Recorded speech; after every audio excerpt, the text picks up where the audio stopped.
Buenas tardes, bienvenidas y bienvenidos al segundo podcast de Spanish Carpets.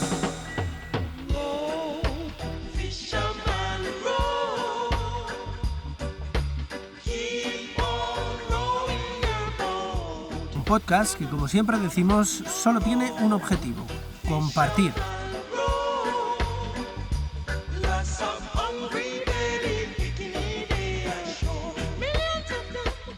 En el podcast pasado hablamos con Gerard y con Ángel sobre el carfishing urbano, centrado en la mayoría de las ocasiones en aguas bastante reducidas.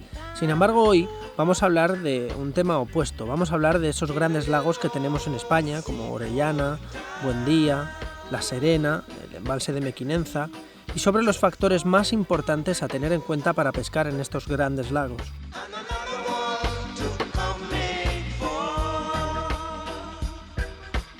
Para tratar estos factores tan importantes a tener en cuenta en la pesca en grandes lagos, vamos a contar como siempre con dos colaboradores. En primer lugar, vamos a hablar con Edu. Es un pescador madrileño que actualmente estudia en Alemania y dedica todas sus vacaciones a la pesca en España, y que pese a tener tan solo 20 años, ha pescado en Alemania, en Marruecos, en Francia, en Holanda e incluso en Estados Unidos. Y en estos últimos años se ha centrado más en el mítico embalse de Orellana. Así que vamos a llamarle y a ver cuáles son sus tácticas y sus opiniones sobre esta pesca en grandes lagos.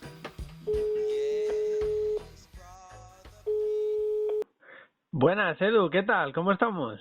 Buenas, Raúl, ¿qué tal estás? Muy bien, aquí confinado. ¿Y tú qué tal? Pues igual, aquí ordenando un poco el equipo, viendo cosillas, entreteniéndonos. Pero tú eres de los tramposos, ¿no? Tú tienes jardín. Sí, tengo jardín, pero no te creas que estoy saliendo, como está el tiempo así revuelto, Bueno, no estoy hombre, saliendo pero ni para eso. en comparación con los que estamos encerrados en un piso 24/7, a mí sí, lo vuestro me parece trampa, la verdad. Sí. Que, ¿sabes, no? Que te estamos llamando porque estamos hablando de la pesca en estos grandes lagos que tenemos en España. Hemos estado hablando de que tú has pescado en sitios pues bastante grandes, que últimamente estás pescando también mucho en Orellana. Y en el capítulo anterior hablábamos del carfishing urbano y bueno, de que era relativamente fácil encontrar a los peces, ¿no? Esto que decimos de localizar a los peces, que es uno de los factores más importantes. Sí. Pero ¿cómo hace una persona que llega a Orellana, que llega a Buendía con 8.000, 5.000, 7.000 hectáreas? ¿Cómo encuentra Edu a los peces? Pues sí, no, ese es un quebradero de cabeza sin duda para cualquier carpero. A mí al principio también se me hacía muy difícil llegar a Orellana y decir, pues ¿por dónde empiezo? En plan, ¿qué hago yo con esto? Y bueno, me imagino que a lo largo de los años va saliendo una cierta intuición en ti, ¿no? De que en ciertas épocas los peces están en unas zonas, en otras. Empiezas a analizar factores como el viento, temperatura, presión atmosférica y bueno, pues ya que te metes el viaje, por así decirlo, de Madrid a Extremadura, o sea, a Marruecos, sea donde sea, como que intentas optimizarlo, ¿no? Buscas ciertas condiciones, ciertos factores para optimizar tu pesca. Pues genial, pues de todos esos factores vamos a hablar hoy, así que genial. ¿Qué pasa con las épocas del año? Porque sabemos, ¿no?, que ciertos pescadores dicen, bueno, pues yo prefiero primavera, o para sacar los peces más grandes hay que pescar en verano, pero en zonas muy profundas.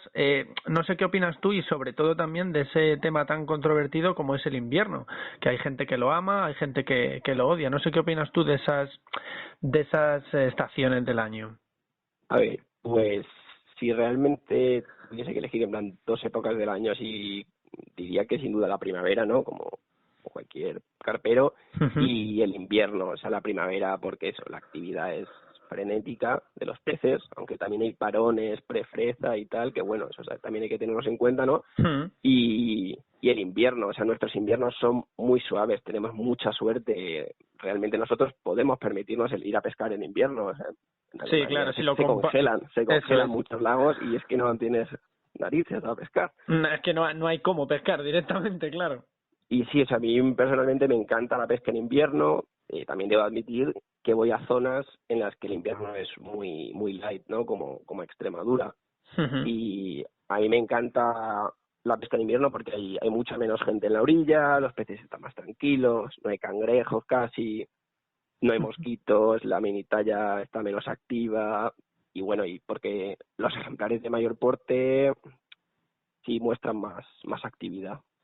Pero suelen salir más carpas grandes porque ellos siguen activos y los pequeños no están tan activos, o porque se muestran más activos estos peces grandes, o ¿qué crees?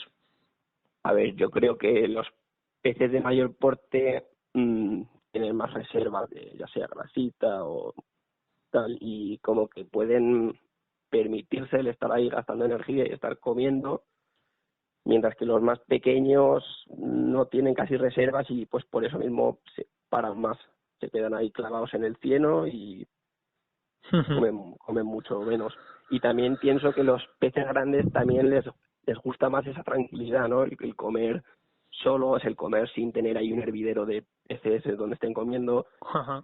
Y bueno, eso en invierno es más factible, Sí, ¿no? Que se en da verano, que más, están todos los claro. peces a tope, comiendo en Bastante todos lados. interesante, muy interesante esa reflexión. La verdad es que yo no había caído nunca en eso. ¿Qué pasa con la temperatura? Porque estamos hablando del invierno, del verano. Hay muchos cambios de temperatura, hablamos de temperatura del agua. ¿Cómo influye eso en la actividad alimenticia de los peces? ¿Se alimentan más a una temperatura del agua, menos a A ver, otra? a ver, está claro que la temperatura es un factor muy importante, ¿no? Y que según va subiendo, también sube la actividad de los peces. Yo conozco algunos lagos que en verano, vale, la gente no va a pescar, que no salen los peces grandes y tal, pero es que hay una actividad, o sea, de noche, una barbaridad. O sea, en Orellana, en verano, de noche, es una pasada lo que se mueven los peces. Claro que es más difícil sacar un pez grande y tal, pero bueno, yo sí diría que eso, cuanto más sube la temperatura, más a tope están los peces, sobre todo en escenarios grandes, ¿no? Porque el agua sigue estando oxigenada y bueno, pues pueden permitirse los peces estar ahí comiendo a tope.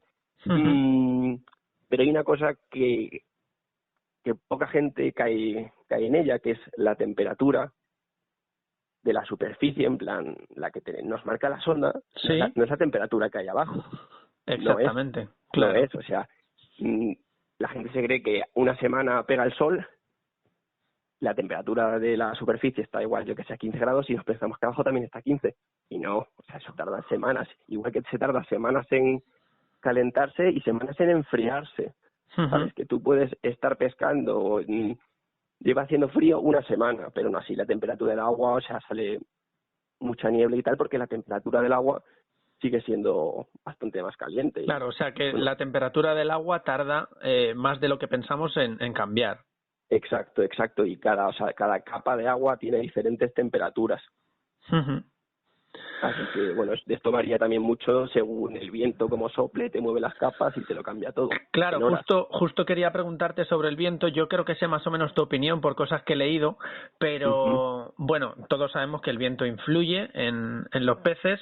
Los ingleses hablan mucho de los cambios de viento, de los nuevos vientos que vienen, y depende desde dónde estén viniendo esos vientos.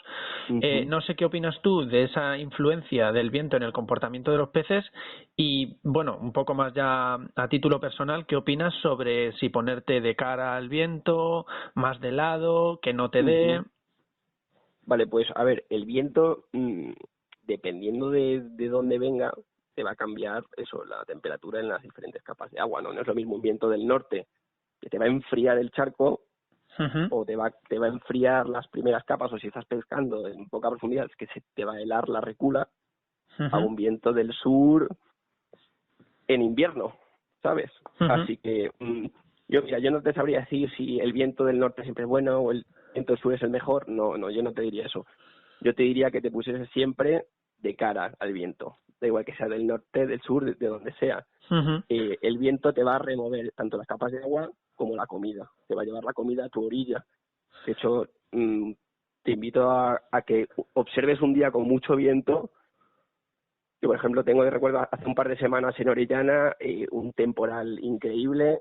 La orilla estaba llena de cangrejos que te los había sacado chufa que yo había echado metros y metros para adentro en el agua, me las había escupido. Te la había traído. Le las había traído de las posturas a la orilla, o sea, una pasada. Madre Así que mía.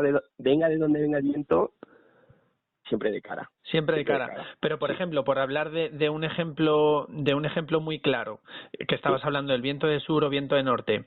Estamos en una recula orientada hacia el sur en pleno invierno. Que nos venga el viento de sur, ¿esa sería una buena situación de pesca? Sí, o sea, yo sí diría que sería, o sea, una situación óptima. Te llega ahí el aire calentito, te lo mete todo en la recula y sí, o sea, Vale, muy bien.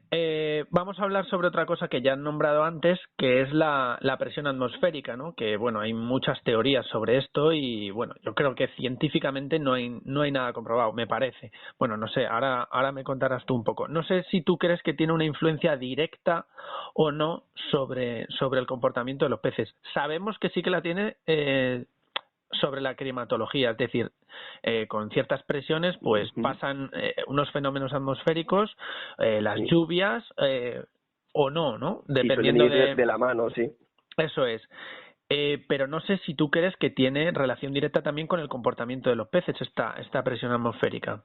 Pues mira, me alegro de que me preguntes sobre este tema porque a mí me parece uno de los temas más interesantes dentro del carp y del que nadie habla. Nadie se moja a hablar de este tema. Muchos nos venden cebos mágicos, pero realmente ese cebo te ha dado el pez o han sido los factores que, bueno, que quizás casualmente tú has llegado a la orilla y te has encontrado con esos factores tan óptimos y es que eches lo que eches se lo van a comer. Están los peces a tope. Y tú te quedas con que ha sido el cebo, no eso no es así. Que no nos vendan tonterías, que no.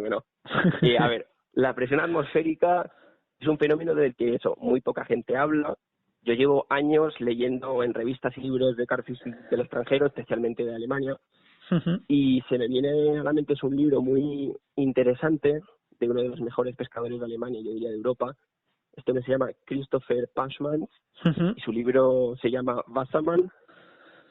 Y bueno, en este libro tiene un par de capítulos hablando de la luna, de la presión atmosférica y bueno, muy interesante.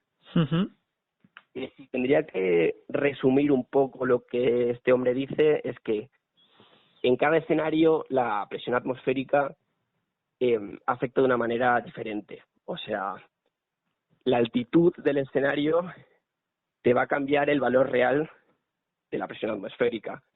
Por lo tanto, si por ejemplo estás en la montaña, en un embalse en la montaña, si te pone en la página web que hay una presión atmosférica, no va a ser la misma que en otro lado, o sea, no sé cómo explicarlo.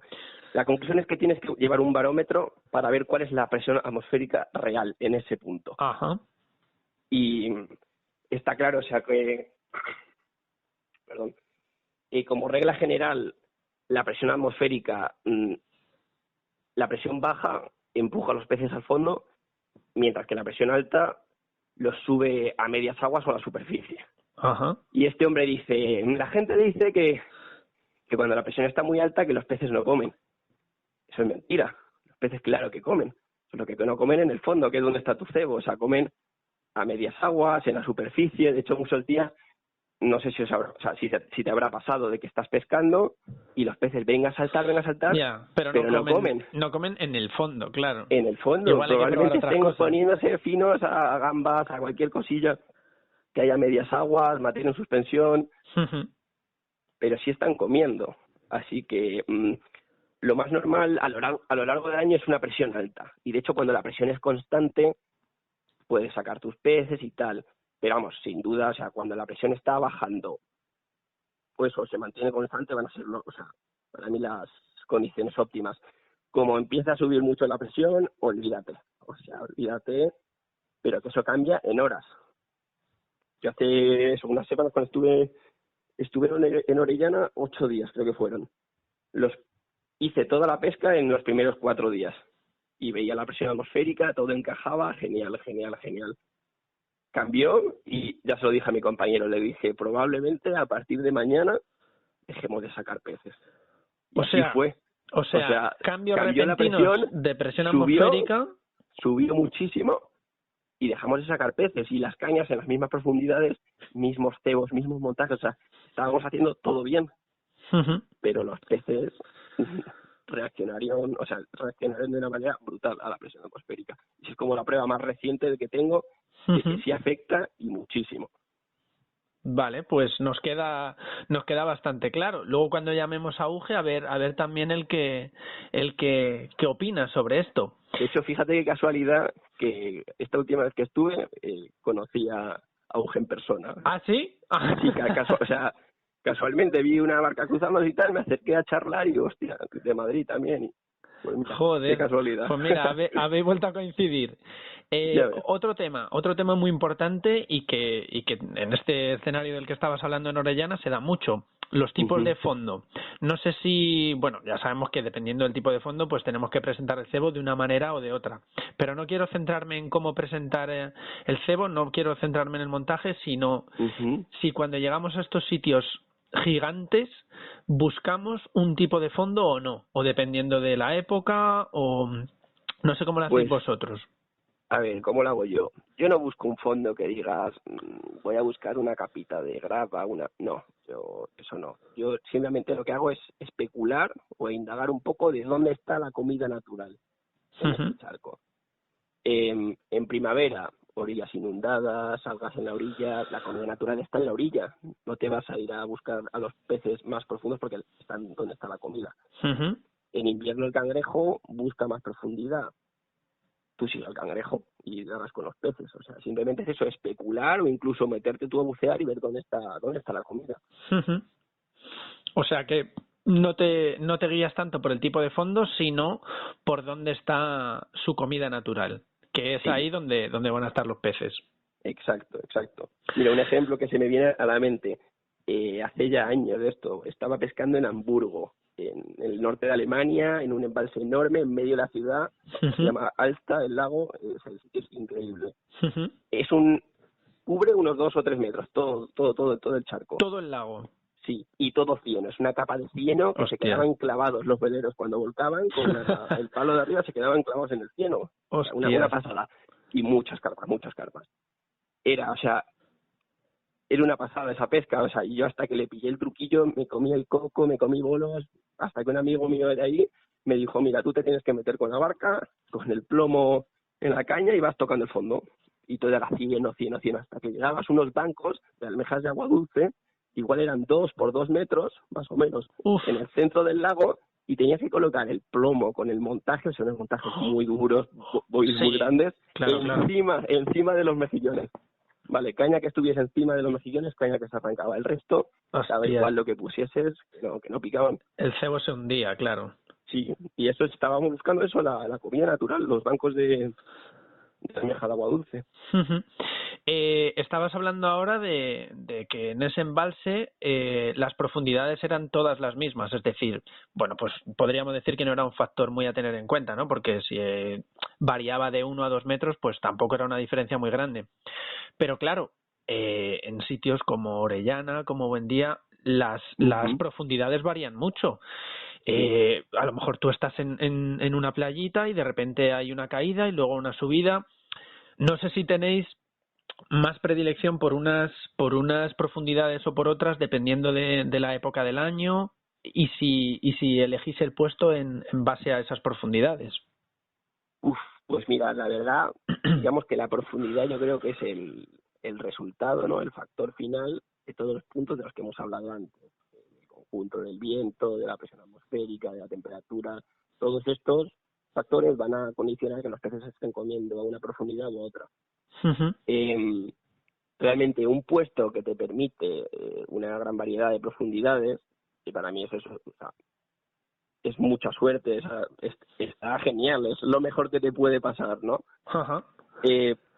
Yo no me arriesgaría a decirte, en verano pesca 5 metros, no, porque es que en cada embalse cambia, cada situación cambia, y pues eso, no te sabría dar cifras, o sea, me parece muy...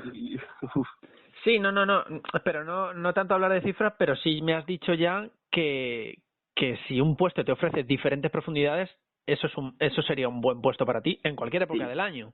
Sí, sin duda, porque no estarías condicionado, por ejemplo, a pescar solo en un playón gigante, podrías probar cañas. Yo las suelo alternar, si estoy pescando con 3 cañas, comienzo con una a 5, otra a 7 y otra a 9, variando siempre 2 metros entre medias, porque ahí realmente sí hay una diferencia. En 1 metro de diferencia de agua en un embalse tan grande como Orellana, por ejemplo, yo no siento que los peces allá ahí vean una diferencia grande. Pero si lo alternas cada 2 metros, sí puedes más o menos acabar encontrando el paso y la profundidad a la que están comiendo los peces en ese momento. ¿Y qué pasa con otro de los temas de los que, bueno, hay escépticos, hay gente que lo apoya, gente que ni siquiera lo mira, que no cree que sea importante, el tema de la luna, ¿no? ¿Qué opinas tú sobre el tema de la luna? Bueno, no solo qué opinas, sino que también cuéntanos qué has podido leer en ese libro que nos comentabas antes.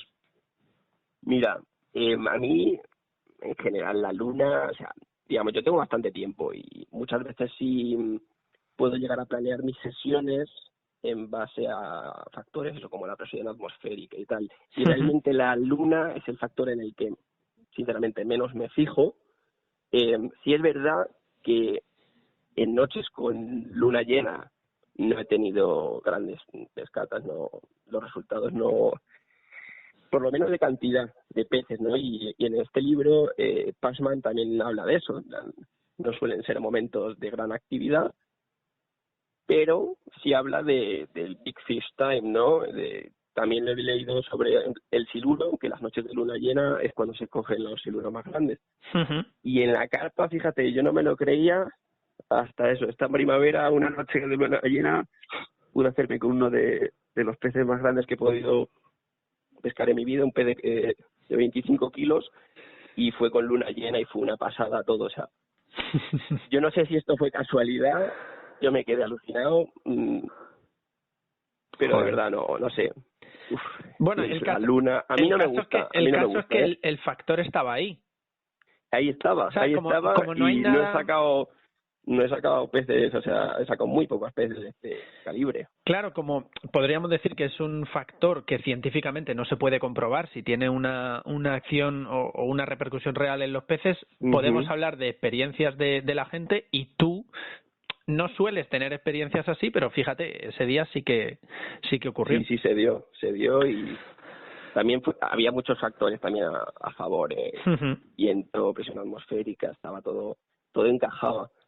Y ese, bueno, pues se sumó a la fiesta, podríamos decir. Pues vale, sí. Ya hemos encontrado el puesto, hemos encontrado la profundidad, tenemos la presión atmosférica. Ahora, otro de los temas a tener en cuenta, y la verdad, bastante difícil para la gente que está empezando, ¿cómo cebo mi puesto? Porque claro, hay muchos factores a tener en cuenta, ¿no? Puede haber mini talla, puede haber cangrejos. ¿Cómo de amplio hago mi cebadero? Todas esas dudas yo creo que son muy importantes tocarlas. No sé qué opinas tú sobre esos cebaderos, o a lo mejor posturas, que hay gente que es más de pescar a postura que hacer grandes cebaderos. Vale, a ver, yo tampoco sacaría de aquí una regla matemática. Yo creo que esto varía mucho, o sea, hay que estar ahí en la situación, en la orilla, y pues analizar un poco todo. Sí, hay factores como la mini talla o el cangrejo, que son prácticamente inevitables, ¿no? Que nos pueden llegar a molestar mucho. Y bueno, yo pescar a postura o a cebadero, depende tanto del lugar. Yo a mí me gusta comenzar con poco cebo, poca comida para tantearlo, ¿no? Porque una vez que has echado el cebo al agua no lo puedes sacar. Y yo veo gente a veces ahí en Orellana volcando cubos y cubos en invierno, que digo, gente, madre mía, eso se va a pudrir ahí, no se lo van a comer, y los cangrejos tampoco, porque no están activos.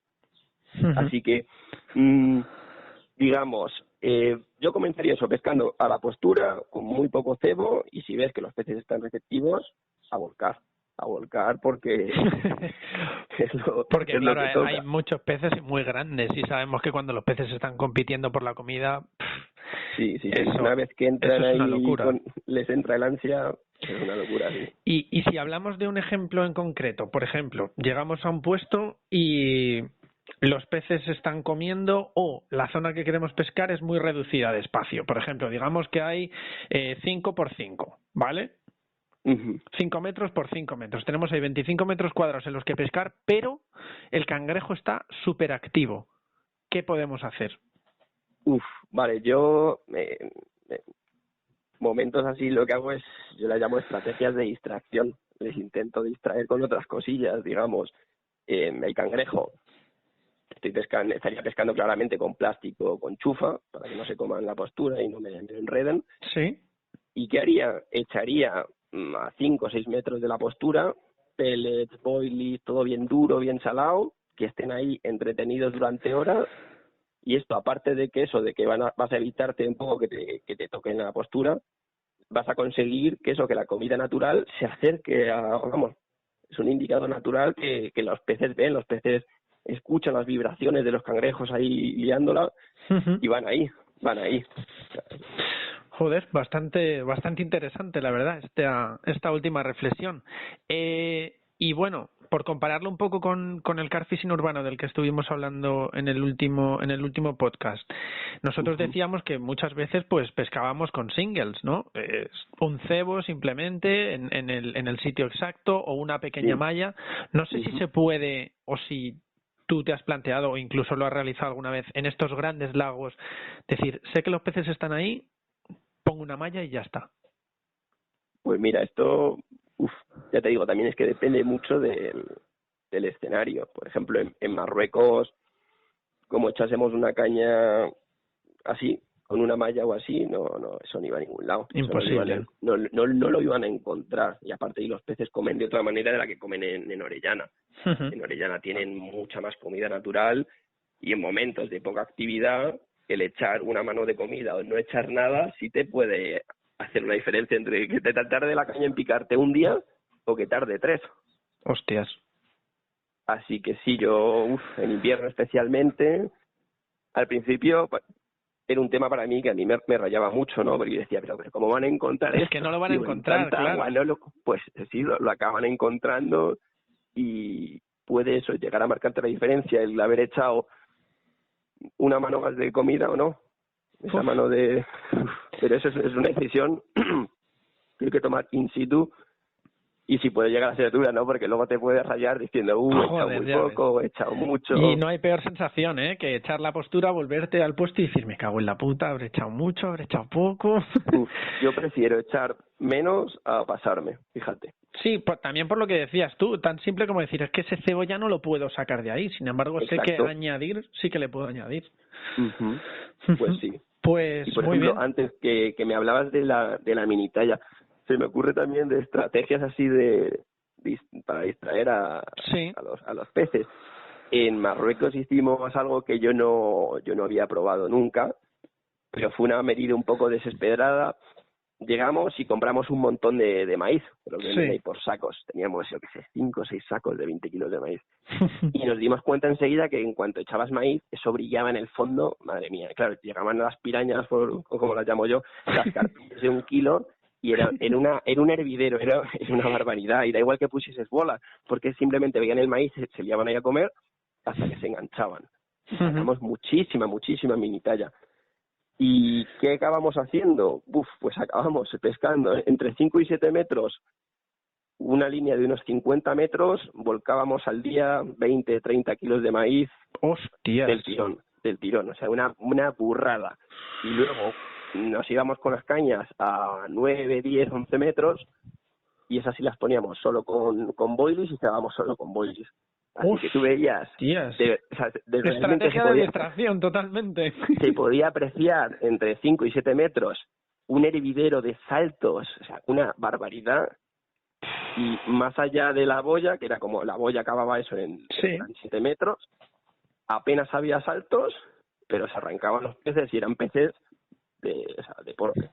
Ya no picaban las pequeñas. O sea que estrategia de distracción con los cangrejos, con los peces pequeños es, bueno, pues darle a la cabeza y dar con una solución, pues eso, para que estén distraídos y no encuentren nuestra postura. Pues ya que no los puedes sacar de ahí, pues distráelos. Genial, pues yo creo que hemos tocado un poco todos los factores así más importantes, ¿no? No sé si querrías tú añadir alguno más o alguna reflexión o algo más. Pues mira, a mí me gustaría hacer un llamamiento a todos los carperos de que de verdad tenemos que poner mucho de nuestra parte para conservar los escenarios que tenemos. Yo realmente me siento privilegiado de vivir en el país en el que vivo, de poder pescar estos escenarios. No sabemos lo que tenemos, Yo he pescado en muchos sitios, pero como España, de verdad no he visto nada. Ujú. Y a mí me da mucha pena ver cómo maltratamos el medio ambiente, o sea, cómo he visto cómo talaban árboles para hacer fuego en la orilla. Vamos a concienciarnos un poco, vamos a llevarnos nuestra basura a casa, vamos a cuidar los peces. El captura y suelta es un tema que sí, que vale, que ya está aceptado, que está muy bien, pero que no es solo eso, ¿eh? No solo hay que cuidar a las carpas, también hay que cuidar un poco los sitios, porque al final vamos a conseguir que nos lo prohíban todo y que se pongan de verdad duros, que empiecen a meter drones y vamos a acabar todos perjudicados. Muy bien, pues con esa reflexión, ¿no? De que el captura y suelta no es solamente soltar al pez, sino también respetar la naturaleza y el entorno que tenemos, Sí, con no eso... es suficiente el captura y suelta y tener una moqueta. A mí eso ya es algo que gracias a Dios hace años conseguimos y sí, está muy bien, pero hay que ir más allá que eso. Hay que respetar un poquito más. Muy bien, pues nada, muchas gracias por participar, Edu, y vamos a A ver ti, qué nos Raúl. cuenta UG. Cuídate mucho, tío. Genial. Venga, un abrazo. Hasta luego. Bueno, pues ya han oído a Edu, el car fishing no es solo captura y suelta.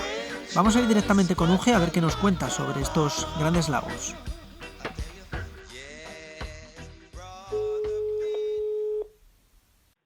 ¿Qué pasa, Raúl? ¿Qué tal, UG? ¿Cómo estamos? Bien, tío, bien. Bien. Al final hemos podido juntarnos al final un rato. Sí, hombre, sí. Mira, iba a empezar con otro tema, pero lo siento, es que tengo que empezar con este. Estamos a mediados de abril, ¿vale? Sí. Está cayendo la Mundial.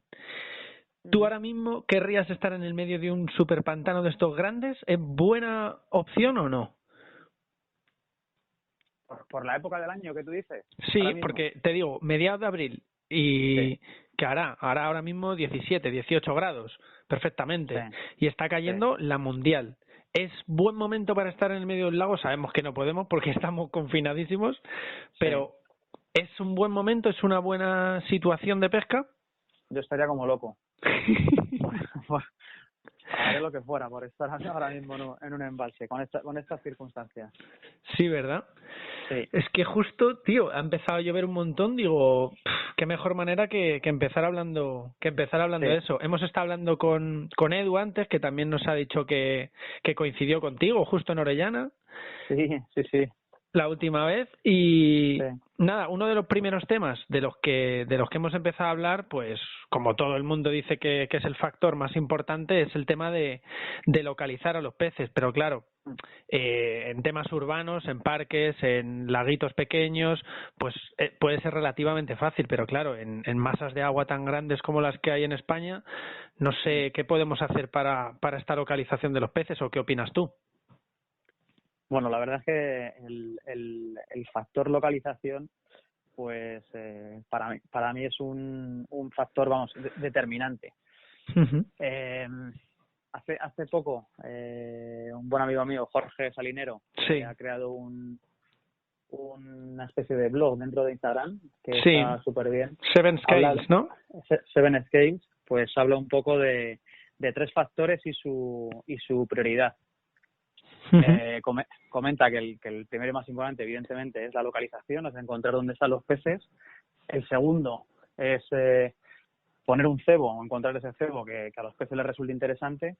Y por último, adecuar el bajo y el equipo para luego asegurar esa captura. Entonces, el factor localización es primordial. ¿Cómo encontrar los peces en una gran masa de agua? Es una buena pregunta. Bueno, pues basándonos un poco en la experiencia o lo que hayamos podido leer por muchos sitios, sabemos que, bueno, dependiendo de la época del año, pues hay unas zonas que son más querenciosas que otras para las carpas. Si habláramos, pues, por ejemplo, de ahora mismo la época en la que estamos, pues que es ya entrada la primavera, pues podríamos hablar que las zonas en las cuales pues buscar los peces ahora que la temperatura del agua ya ha empezado a subir, o que, bueno, ahora en estos momentos que estamos viendo que hay fuertes lluvias que lo que provocan es activar pues los arroyos y las entradas de agua a los embalses, pues evidentemente que, por ejemplo, si tuviéramos que plantear una sesión en esta época, pues buscaríamos reculas que tuvieran, por ejemplo, entradas de agua y trataríamos de encontrar los peces en esa zona. O sea, digamos que un embalse de las dimensiones, pues de, como comentabas, de una Orellana, un Buen Día u otro gran embalse, pues evidentemente que plantarte allí sin un plan previo o sin unas ideas, pues es complicado. Es muy difícil, claro. Muy difícil. Ajá. Entonces, ya te digo, pues en estas circunstancias, pues Y si yo tuviera que plantear una sesión, pues sería de ese tipo. Buscaría pues grandes reculas y a ser posible pues que tuvieran entradas de agua y probablemente en el momento en el que están los peces, el momento este de freza, pues seguramente zonas con algo de vegetación son interesantes. En cuanto a estas estaciones de las que estabas hablando, ¿tienes alguna preferencia? ¿Crees que hay unas estaciones mejores que otras para sacar peces de mayor porte o para tener más picadas? Sí, bueno, no voy a seguramente no cuente nada nuevo, que quizás muchos pescadores ya son conscientes de ello, pero evidentemente a mi juicio hay dos épocas que destacan sobre el resto, que evidentemente una es en la que nos encontramos, que es la primavera, que sabemos que primavera y preprimavera, o sea, los últimos meses de frío, febrero, ya en finales de enero y febrero ya encontramos a las carpas con estas barrigas y sus colores espectaculares. Cuando empieza ese cambio de temperatura, ¿no? Eso es. Ya cuando va finalizando el invierno y como bien dices, empieza a cambiar levemente la temperatura. Evidentemente que los animales esos cambios los notan antes que nosotros. Ya encontramos a los peces con esas barrigas espectaculares y ese color que, vamos, son fantásticos. Pues ahora la preprimavera y primavera es un momento excelente para encontrar los peces con esas carpas llenas de huevas. Y luego el otro momento que es clave y fantástico para pescar, pues es el otoño, en el cual, pues bueno, tenemos a los peces que están haciendo acopio de alimentos de cara a pasar el frío invierno. Hemos hablado también un poco de la temperatura, pero no exactamente de la temperatura del agua. No sé cómo piensas tú que influye esta temperatura del agua en el comportamiento de los peces y, lo más importante, en sus hábitos alimenticios. Bueno, la parte de la temperatura es un punto crucial. Sí que me gustaría también decirte antes con respecto a las épocas. Sí, cuéntame. Cuando hablabas de número de picadas o número de capturas, pues quizás post-fresa, o sea, una vez que el pez ha desobado, es un momento en el cual pues tienen que hacer, están muy bajos de nutrientes y tienen que recuperar energía, y bueno, es un momento en el cual pues podemos tener sesiones con muchas picadas. Evidentemente que no encontraremos esas grandes carpas con esas barrigas, pero es un momento en el cual podemos tener sesiones muy divertidas. Y luego, bueno, pues el invierno para mí es una época que me gusta mucho pescar en invierno. Es complicado porque evidentemente que el número de picadas se reduce extremadamente y los bolos priman, pero bueno, ganamos en otro factor que es tranquilidad en las orillas. De eso también nos hablaba Edu. Edu. Sí. Sobre la temperatura del agua también nos daba, bueno, a lo mejor para los que saben más no, pero para mí me ha dado un dato que yo no me esperaba, y es que claro, cuando por ejemplo en la sonda nos marca la temperatura del agua, él decía que tenemos que tener en cuenta que esa temperatura del agua es la de la superficie. Sin embargo, hay varias capas de agua. Entonces él decía que hay que tener en cuenta pues si ha ido variando durante mucho tiempo esta temperatura del agua, o si acaba de ser, por ejemplo, un cambio de temperatura, puede que el agua siga frío o caliente como estaba antes. No sé cómo crees que afecta esta temperatura del agua en los peces. Sí, pues lo que te ha comentado Edu es así. Al final, cuando estamos midiendo la temperatura, lo que nos está marcando la sonda, lo que estamos viendo es, como bien ha dicho, la temperatura en superficie, que no tiene nada que ver con la temperatura que podemos encontrar en otras capas de agua. Y entonces, sí. No, cuéntame. Sí, la pregunta principal era si en unas temperaturas o en otras crees que afectan a esos hábitos alimenticios de los peces. Sí, sin duda. Por un lado, afecta a los hábitos alimenticios de los peces, y por otro lado también afecta al momento en el cual pues se va a producir ese desove. Al final lo que no podemos olvidar es que las carpas son animales de sangre fría, y la temperatura del agua va asociada al metabolismo de las mismas. O sea que al final, cuando hablamos de que en invierno los peces bajan su metabolismo y por lo tanto bajan su actividad, va asociado a la temperatura del agua. O sea que hay una relación directa entonces entre esta temperatura del agua y los hábitos alimenticios. Totalmente. Por ejemplo, en los meses más fríos, por ejemplo en invierno, pues generalmente buscamos las carpas en capas de agua pues más profundas, las buscamos a más profundidad. ¿Por qué? Porque es donde el agua tiene un poco más de densidad en invierno y podemos encontrar algún grado de más que nos permita poder tirar alguna picada, o incluso dependiendo si en invierno pues llevamos unos días de mucho sol, pues probablemente alguna recula que tengamos cerca de aguas profundas y que por ejemplo esté orientada hacia el sur, que son las zonas de los embalses que más luz del sol reciben, pues no sería ninguna locura encontrar alguna carpa soleándose en menor profundidad. Edu también nos ha hablado de esa orientación al sur, pero nos ha hablado en cuanto al viento. No sé qué opinas tú de este viento. Si, por ejemplo, él nos decía que él siempre quiere el viento de cara porque sabe que le lleva el alimento. Pero nos hablaba de esta orientación al sur, por ejemplo, en invierno, ¿no? Para que le viniera el aire caliente. No sé si tú también tienes tanto en cuenta este viento y desde dónde venga.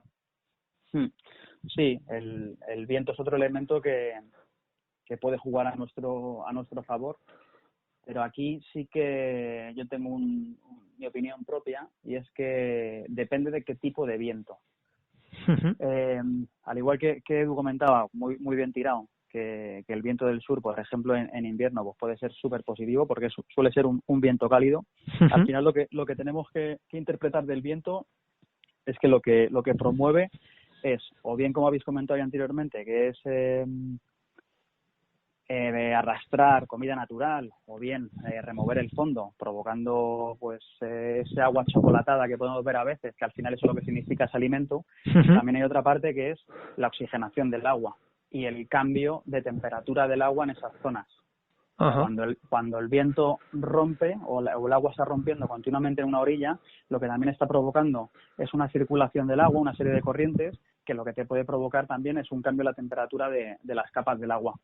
Entonces, viento del sur en invierno, sí, pero por ejemplo, basado en mi experiencia, ha habido alguna sesión en embalses muy reconocidos, sí, que hemos buscado ese viento de cara. Ese viento de cara ha sido un viento frío y lo que ha provocado es el efecto contrario. O sea, entendiendo que lo que nos provocó fue un enfriamiento de las capas inferiores de agua y lo que creó fue una parada total de la actividad. Pues justo en esa sesión compartimos con otros buenos amigos que justo estaban en la orilla completamente opuesta, a varios kilómetros. Estaban a la espalda del viento ellos. Sí. Y fue cara y cruz. Nosotros nos tocó la cruz y nos tocó comernos un buen bolo y sin embargo, por suerte para nuestros amigos, pues tuvieron una muy buena sesión y entendimos que el viento era el que nos podía haber jugado esa pasada. Desde luego que sí. Otro de los temas que hemos tratado también y que bueno es un poco controvertido, ¿no? Digamos, es el de la presión atmosférica, ¿no? Ya sabemos que yo por lo que he leído, la presión atmosférica sí tiene una influencia directa en los cambios climatológicos, pero no está tan probado en el comportamiento de los peces, ¿no? No sé cuál es tu opinión al respecto. Edu sí que nos ha dicho que para él influye, pero bueno, yo creo que esto es más personal, ¿no? Más de cada uno. No sé cuál es tu opinión. Pero sí que es cierto que hace muchos años leí bastante sobre ello.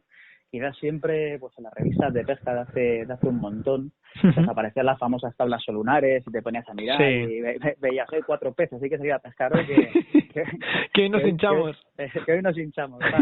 pues al paso del tiempo yo sí que me estoy dando cuenta que más que las tablas lunares, al menos en lo que es pesca interior, me empecé a fijar y a leer sobre lo que me has preguntado, sobre la presión atmosférica.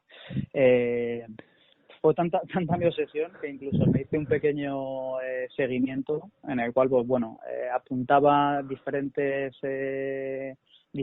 datos previos a la sesión, durante la sesión y después de la sesión, en cuanto pues a dirección del viento, temperatura exterior y presión atmosférica. Entonces a esto me viene un refrán en la cabeza que es el de a río revuelto a nace de pescadores y que tiene bastante sentido, por lo que sí que estoy de acuerdo en quizás lo que hayas comentado con Edu, y bajo mi punto de vista las mejores condiciones para pescar suelen darse cuando peores o más incómodas son para los pescadores en la orilla. O sea, si tuviéramos que decir algo, pues tampoco quiero decir que tengamos que estar en la orilla con un vendaval tremendo y con una tormenta, Juan no es el tipo, o sea, que hay que también tener un pared de frente, pero sí que es verdad que, por ejemplo, días previos o días que estamos en la orilla pues con bajas presiones y con borrasca, pues si además está acompañado de lluvia, pues es un momento idóneo para la pesca de carpas. Muy bien. Otra de las cosas de las que hemos hablado es de los tipos de fondo. No hemos hablado de los montajes ni de cómo adaptar nuestra pesca, sino que a veces en estos grandes lagos, pues de repente te encuentras una playa, luego un alguero, luego una zona de piedras o de pizarra. Entonces la pregunta es si buscáis algún tipo de fondo en concreto o si pensáis que la carpa se mueve más en unas zonas o en otras dependiendo del fondo, dependiendo de la época del año. Bueno, si volvemos un poco al principio de la entrevista, primer factor fundamental es la localización. ¿En qué zona, en qué área del embalse se está moviendo el pez? Luego, una vez que tenemos localizada cuál es la zona, ya aquí entramos en la interpretación del fondo y la búsqueda de los spots. Generalmente y a muchos pescadores que les pregunten si tuvieran que alguna predilección por un tipo de fondo, pues seguramente hablaríamos de fondos con arena o bien de grava, que son fondos a priori los cuales las carpas suelen alimentarse, pero también es cierto que no son nada descartables, por ejemplo, fondos con algo de cieno. Hablamos que son cenagal, pero fondos con algo de cieno, el cual pues también tienen mucha alimentación natural y que sabiendo pescarlos pues pueden dar también deparar buenas sorpresas. Pero yo te digo que si tuviéramos que buscar un tipo de fondo, digamos, ideal, pues generalmente pues las zonas de grava y arena suelen ser bastante productivas. Si ya tenemos un algar cerca, pues puede ser un buen spot a tratar. Muy interesante, sí. Lo que sí que, como siempre jugamos con varias cartas, en Extremadura, por ejemplo, contamos con 3 cañas, pues puede ser interesante pues no jugarnos toda una e ir tocando diferentes spots, pues viendo un poco también cuál es el comportamiento de los peces, que nos dé alguna pista.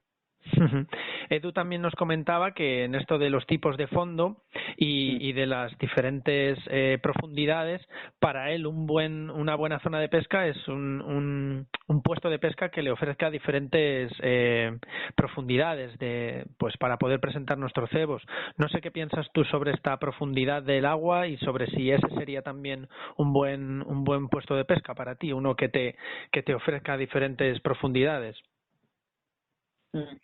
Sí, o sea, al final, como te he dicho antes, que pueda jugar varias cartas tratando de entender el momento en el cual están los peces, pues al final son posibilidades con las que juegas. Si te has equivocado y te has metido, pues por ejemplo, en una recula que lo único que tienes para poder trabajar es exclusivamente esa recula, aunque tengas diferentes profundidades, si los peces no los tienes ahí, por muchas diferentes capas de agua que quieras tocar, no vas a tener éxito. Estás más limitado, claro. Estás muy limitado. Si por el contrario pues estás tocando un puntal en el que tienes disponible poder trabajar el cauce del río, del antiguo río que pasa por el embalse, puedes tocar el pedo puntal, puedes trabajar la recula, pues evidentemente que tienen mucho más juego y puedes probar diferentes cosas, no estás tan limitado. Genial. También hemos hablado un poco de que, bueno, tú también has comentado lo de las tablas las tablas solunares. No sabíamos todavía, ¿no? Porque es que, claro, como no hay nada científicamente probado, no sabemos si es un mito, si es una leyenda esto de la luna, pero sí que es cierto que, bueno, pues que a veces no sabemos si por azar o por qué, pero existen esas grandes carpas que se dan en noches de luna llena. No sé qué opinas tú sobre esa luna, si tiene una influencia directa sobre los peces o no. Si te hablo basado en mi experiencia, sí que firmemente te puedo decir que trato de evitar salir a pescar con luna llena. Directamente, lo evitas. Directamente.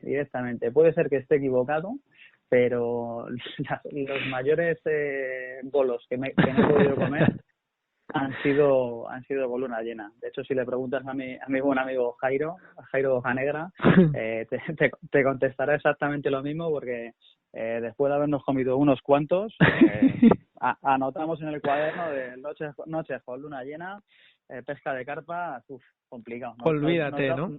Nos da bastante respeto, sí. Madre mía.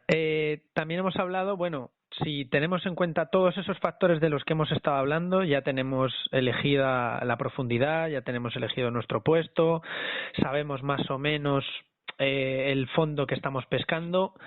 Entra otro factor bastante clave en estos grandes lagos y en el que yo personalmente estoy completamente perdido. ¿Cómo cebar? ¿Qué hago con la posible mini talla? ¿Qué hago cómo de amplio hago mi cebadero? ¿Qué pasa con los cangrejos? No sé, todos esos factores, ¿cómo los afrontas tú? Ese momento de decir, ¿tengo que cebar, no tengo que cebar?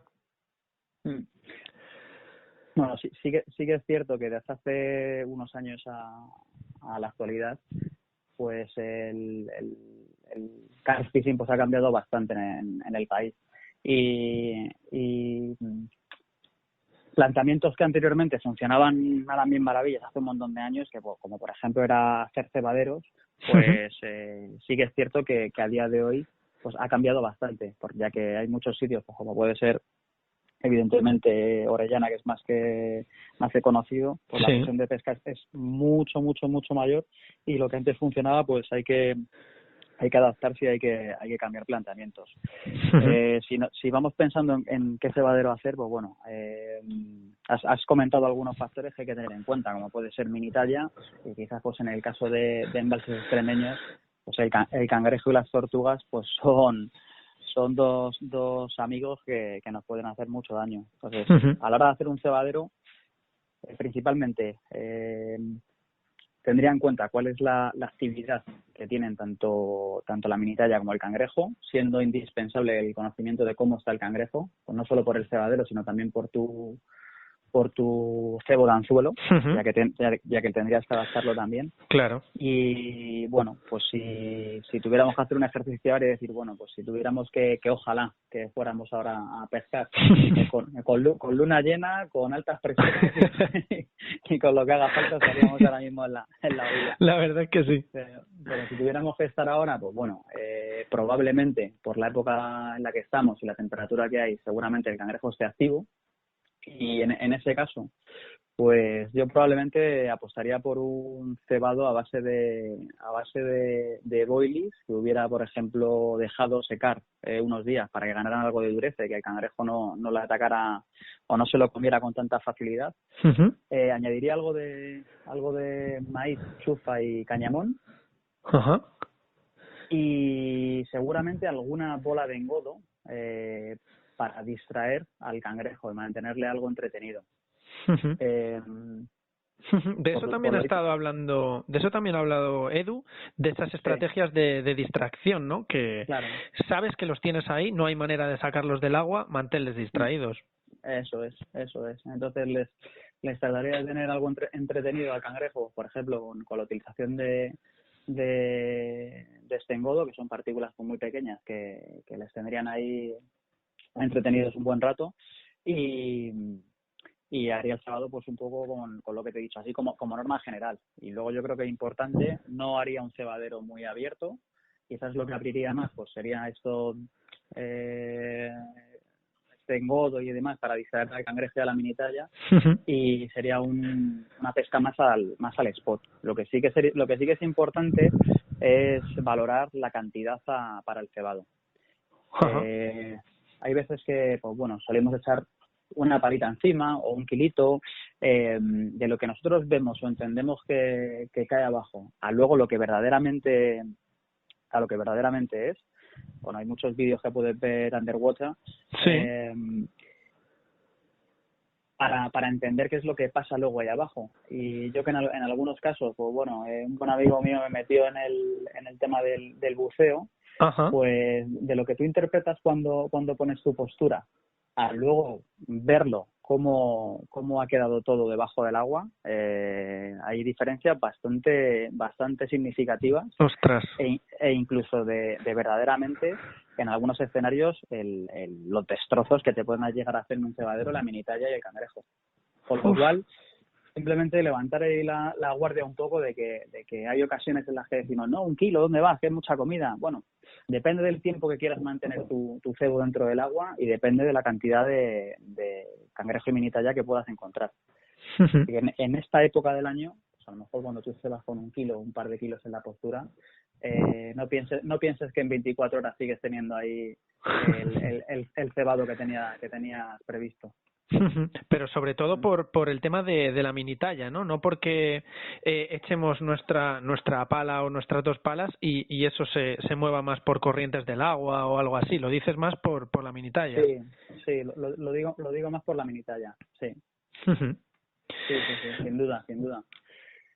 Otro de los temas que hemos hablado también en relación a esta manera de pescar, de estos cebaderos, nos hemos planteado la situación de que el spot que puedes pescar es muy reducido, ¿no? Por ejemplo, me parece que le he puesto el ejemplo a Edu de 5x5, ¿vale? 25 metros cuadrados tendrías, 5x5.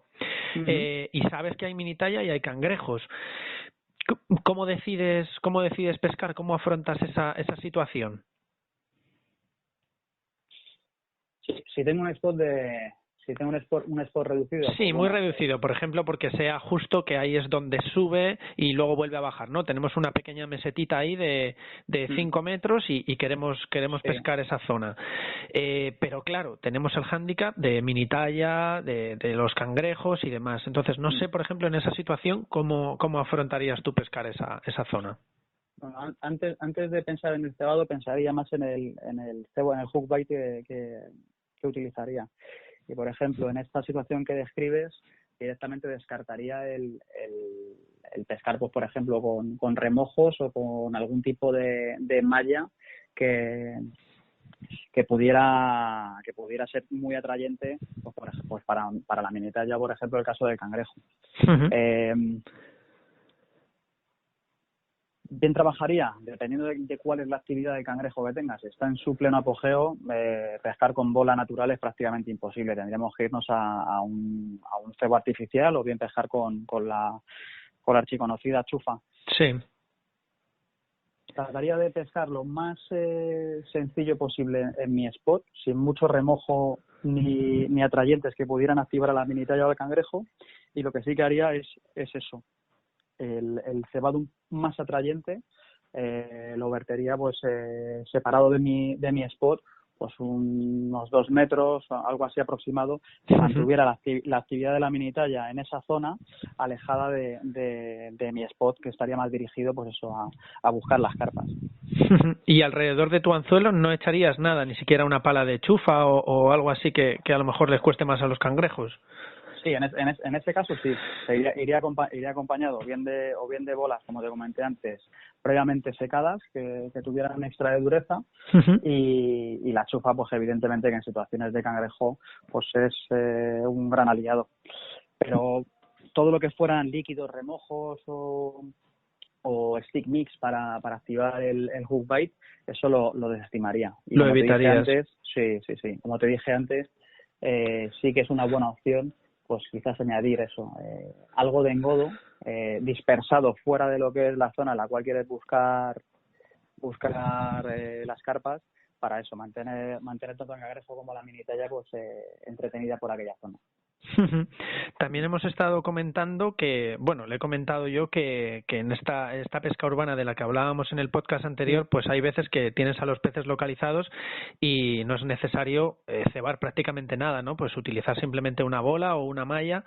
No sé si en estos grandes lagos estas técnicas a veces también pueden ser viables, porque claro, alguno podría pensar, joder, tengo aquí una gran cantidad de hectáreas, un montón de agua y voy a poner solamente una bola o solo una malla. No sé si lo desestimarías por completo o sí que en alguna ocasión lo aconsejas. Yo nunca lo he hecho, pescar simplemente con una bola o una malla. Siempre lo he acompañado de un pequeño cebado.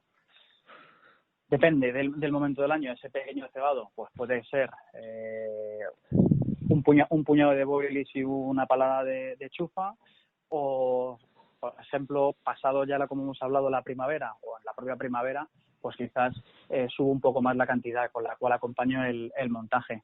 Lo que sí que me parece crucial es el spot que has elegido y el cual quieres trabajar, que lo tengas perfectamente identificado. Cuando me digo perfectamente identificado es qué pasa si en ese spot, pues que imagínate, lo tengo a 4,5 metros en una subida del cauce a 180 metros. Uh-huh. Si ese spot que has identificado y que has tirado ya una picada, o sea que sabes que tiene actividad, sí, que seas capaz de volver a sacar la caña a ese mismo spot que sabes que es productivo.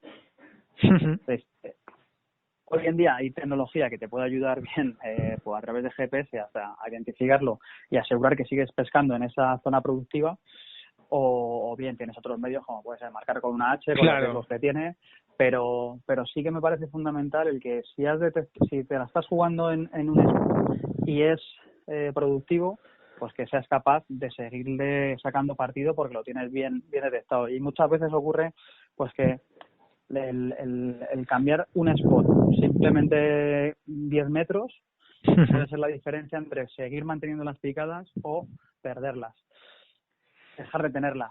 Totalmente.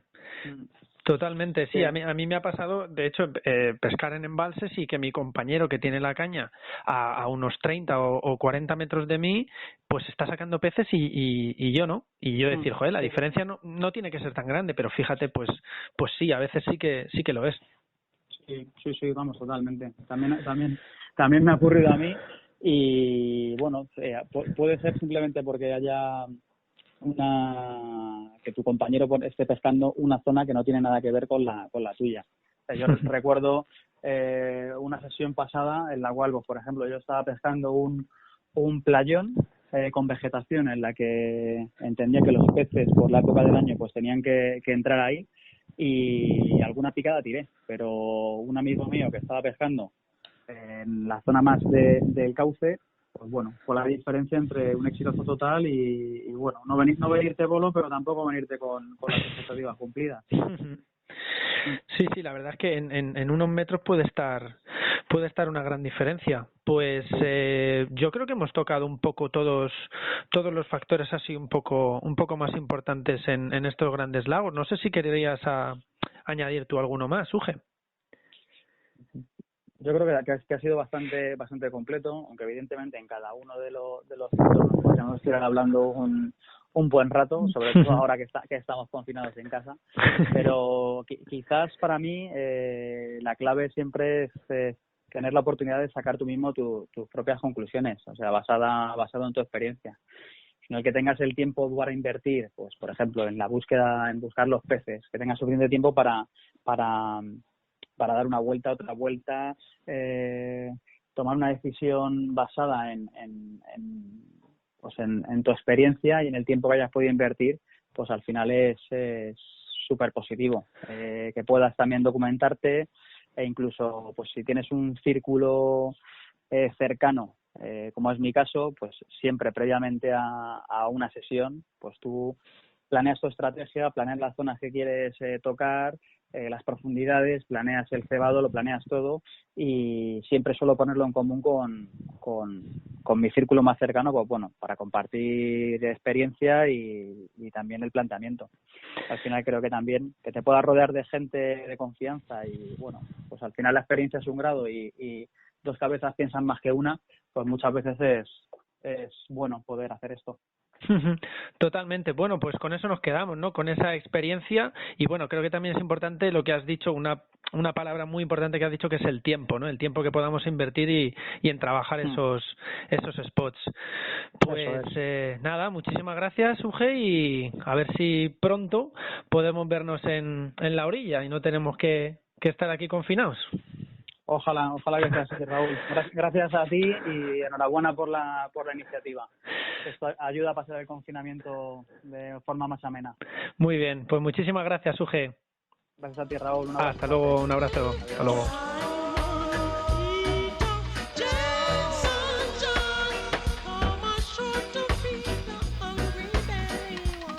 Bueno, pues una vez hemos hablado con Edu y Uge, sí que me gustaría pues sacar unas pequeñas conclusiones sobre estos factores en los grandes lagos. Hemos empezado hablando de la localización del pez y bueno, Edu decía que si tienes tiempo y puedes elegir cuándo poder ir a pescar, sí que pues resulta bastante beneficioso buscar estos factores de los que hemos hablado. Uge se centraba un poco más en diferentes zonas dependiendo de la época del año, ¿no? Nos ha explicado cómo ahora, por ejemplo, en primavera buscaría entradas de agua. Nos han hablado también, bueno, pues de estas diferentes épocas. A los dos les gusta tanto la primavera como el invierno, sobre todo el invierno porque no hay tantos pescadores en la orilla. Hemos dado un dato que ha sorprendido bastante, o que por lo menos a mí me ha sorprendido bastante, y es que cuando tratamos la temperatura del agua, ¿no? con nuestra sonda, pues resulta que la de la superficie no es la misma que la del fondo en el que estamos pescando. Y bueno, Uge también nos decía, ¿no? que las temperaturas altas del agua activan a los peces, ya que es un animal de sangre fría. También hemos tratado sobre el viento. Hemos tratado que, bueno, pues dependiendo desde dónde viniera el viento, a lo mejor era pues, más beneficioso o no. Edu sí que se posicionaba y decía que él prefería tener siempre el viento de cara. Sin embargo, Uge nos decía pues, que había tenido algunas malas experiencias con este viento de cara, y bueno, también nos decía que es un factor bastante clave en el cambio de temperatura del agua y en la oxigenación de la misma. En cuanto a la presión atmosférica, también nos han dicho, bueno, nos han comentado que cada uno tiene que sacar sus propias conclusiones, pero que los dos creen que influye y en bastante medida. Hemos hablado también de los tipos de fondo. Edu ha dicho que no seguía por un tipo de fondo u otro, sino por donde esté la comida natural de los peces, y sin embargo Uge sí que se posiciona más por unas zonas en las que se pueda presentar el cebo de manera más fácil, ¿no? Como pueden ser, como él decía, pues playas o zonas de grava. También hemos estado hablando de las profundidades, ¿no? Y bueno, decían que cualquier sitio que ofreciera diferentes profundidades era bastante, pues un sitio, un hotspot, podríamos decir, ¿no? Una zona en la que se podrían pues tocar varias zonas y bueno, no, como decía Uge, no centrarnos solo en una, sino, bueno, como tenemos varias opciones, pues utilizar cebos en diferentes profundidades y ver por dónde se estaban moviendo los peces. En cuanto a la luna, hemos dicho que, bueno, pues que aunque sea un factor que influye menos o que tenemos menos prueba de ello, sí que podríamos decir que tenemos una prueba clarísima de que a Edu, por ejemplo, ha sacado algunos de los peces más grandes en estos días y sin embargo UG se posiciona estrictamente en contra de esta luna debido a su experiencia. Otro de los factores también que hemos tocado y que resulta bastante interesante, sobre todo para la gente que empieza a pescar, es a la hora de cebar, ¿no? En estos grandes lagos. No sabemos si echar mucha comida o no echar tanta. Y bueno, Edu decía que era bastante precavido y que no solía echar mucho. Sin embargo, UG no decía que hubiera que echar mucha comida, sino que a veces no somos conscientes de cómo puede influir la mini talla en estos cebaderos o mini cebaderos o posturas, ¿no? Que pueden abrir bastante cebadero y limpiárnoslo en bastante poco tiempo.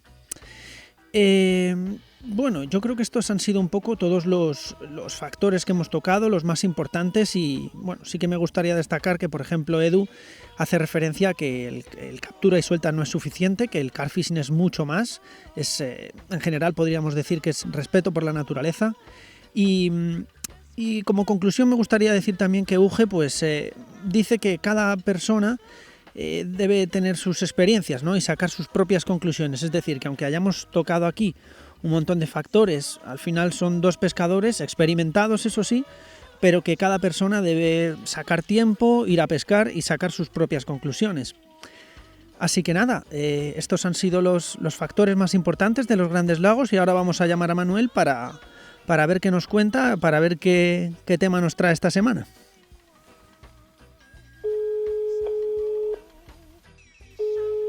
Muy buena, Manuel, ¿qué tal? ¿Qué pasa, Raúl, tío? ¿Cómo estamos? ¿Qué tal? ¿Cómo va ese confinamiento? Bien, hombre, va bastante bien dentro que cabe. Bueno, ya sabes, llevándolo con filosofía, hombre. Muy bien. Bueno, que además tú no te puedes quejar mucho que tienes perro. Y todos los días sales. Total, yo con mi perrillo y yo los dos podemos tocar calle, o sea que no me quejo, tío. Eso es. ¿Qué nos traes para esta semana? Mira, para esta semana, tío, he pensado un tema que se llama Real Story de Alvarosi, que es un artista italiano de música reggae. Ajá, de Sicilia, además, ¿no? Es de Sicilia. Eso es. Sí, eso es justo de la isla de Sicilia. Y bueno, lo que me transmite este tema, bueno, esta canción, este tema, como lo queramos llamar, me transmite esa paz, esa tranquilidad que produce estar en un lago, estar en la naturaleza o lo que nos produce a nosotros los pescadores pescando. Muy bien, genial. Bueno, pues con este tema entonces nos quedamos. Perfecto, pues un abrazo grande. Venga, nos vemos, Manuel. Hasta luego, tío.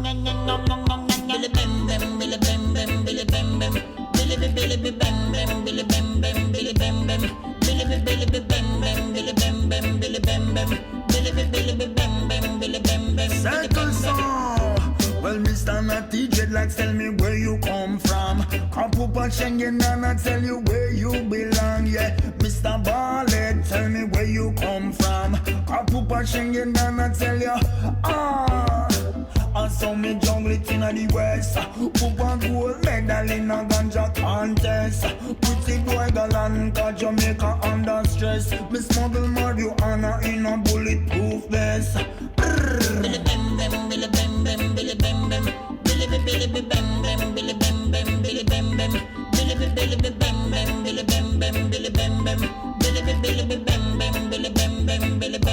Well, no for them a pro, them are the real herbalists. Life never too good, look on the scars on them wrists. No time them a fit back up big 9 and ratchet. No time you see them smiling cool in a casket. So big up the ganja farmer where them lose their life. Me bun the little dealer charging double the price. Me bun the FBI a play the cat and mice. But this a real story, not Miami Vice. Billy bam bam, Billy bam bam, Billy bam bam. Billy Billy bam bam, Billy bam bam, Billy bam bam. Billy Billy bam bam, Billy bam bam, Billy bam bam. Billy Billy bam bam, Billy bam bam, Billy bam bam. Circle song, global international. Step up in a life. Tell them to circle and go circle. Man, I will macacle from you put me on the shuffle. Circle song, idiot thing in a no long talk. Brrr. From the hills of Jamaica straight to Amsterdam. From Sensi to Kingston down to Switzerland. 300 pound of starch flight to Gatwick, England. Jamaica green gold sweets up Europeans. Solomon herb, give Give me Solomon herb. Let me light me spliff and please do not disturb. Solomon herb. Give me Solomon herb. Let me light me spliff and please do not disturb. Billy bim bim, billy bim bim, billy bim bim. Billy bim bim bim, billy bim bim, billy bim bim. Billy bim bim, billy bim bim, billy bim bim. Billy bim bim, billy bim bim, billy bim bim, billy bim bim.